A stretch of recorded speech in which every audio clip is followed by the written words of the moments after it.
Hey everybody, welcome back. Today I'm going to be telling you how our family celebrates the Advent season. Now you may be wondering why our tree doesn't have a lot of ornaments, and I will be telling you why in just a moment. Hi, with Advent season, I wanted to talk about what we do to try to keep the focus on Christ during this season where we celebrate Christ's birth. And this is something that we were gifted when our two oldest kids were little. I don't think they sell them anymore. I was looking online on the website on these. I'll show them in a second. I was looking at the website online for this ministry, and they don't sell them. It looks like they mostly just sell books now. But there's similar things that I might post some links in the comments for other ornaments that kind of have this sort of thing. I kind of just gave it away. But other things that are similar to this that may help bring that focus onto Christ during the holiday season, because we want the kids to know that it's not about gifts, it's about Jesus coming into the world to save people from their sins.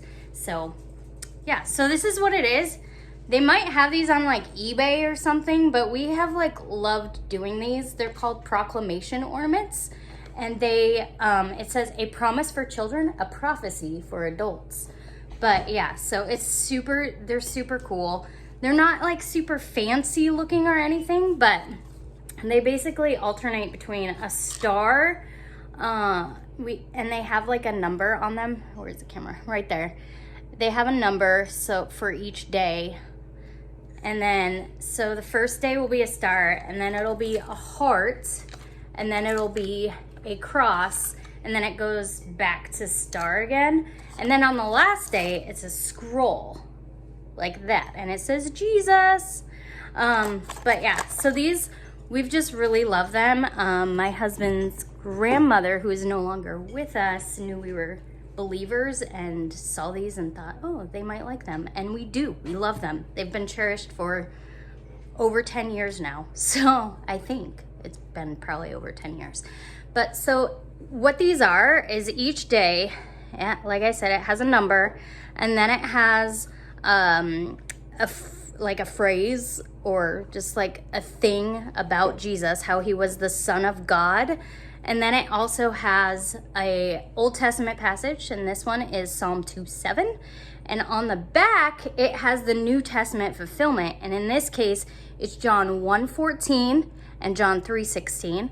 So it just talks about how he's the Son of God in those specific passages. The Old Testament version of that, and then a New Testament of Christ's fulfillment as being the Son of God. So they each have they each have something different. And I'll show you just the first couple days worth. And then number 2 is seed of a woman, and that has Genesis 3:15, which is when the curse happens, and it's talking about how the seed of Eve will come to save the world. And then the fulfillment, Galatians 4:4, talks about how Christ came as a seed of a woman. And then one more. I will show you the first cross one. And then the next day, day 3, is Savior. And the Old Testament passage for that is in Isaiah. And then on the back, Matthew is the fulfillment, Matthew 1:21. So yeah, but these have just been a huge blessing. It helps us to focus on what is important during the holiday season, to remember Christ and not to get all wrapped up in the commercial aspect of everything, and just to really focus on our faith, help us to not be just being selfish all Christmas time, maybe inspire to give as well. And so for the last day, we do this on Christmas morning. I usually make homemade cinnamon rolls, and while those are in the oven, I have my daughter's off screen, and she's when she heard cinnamon rolls, she's like, oh, Anyway, so while the cinnamon rolls are in the oven, and there's usually bacon and sausage involved too, for a little protein. But yeah, so while those are baking, while I'm wrapping up making breakfast, my husband reads this last one that says Jesus, and it's a scroll, like you can tell when you look at it, that it's a scroll. And then on the back, it has the Christmas story from Luke 1, 26 through 35, and then Luke 2, 1 through 20, and then it has Matthew 2, 1 through 12. So it's long enough to work through for us to get the cinnamon rolls done.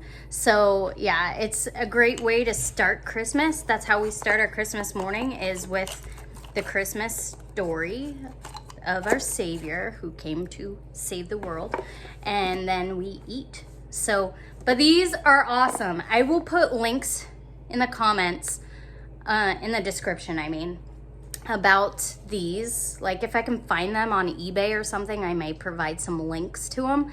And I'm gonna provide some links with some things that are maybe a little similar, or at least help bring the focus onto Christ during the season. It won't be books, it's gonna be like ornaments, because that's what I'm featuring. So it'll be something along the same vein as what I just showed you. And yeah, I think that's about it. But yeah, huge blessing to our family. If you're new here, feel free to subscribe, give this video a thumbs up, leave some comments, tell me how you're remembering Christ during this Christmas season. And I will see you all next time. Bye!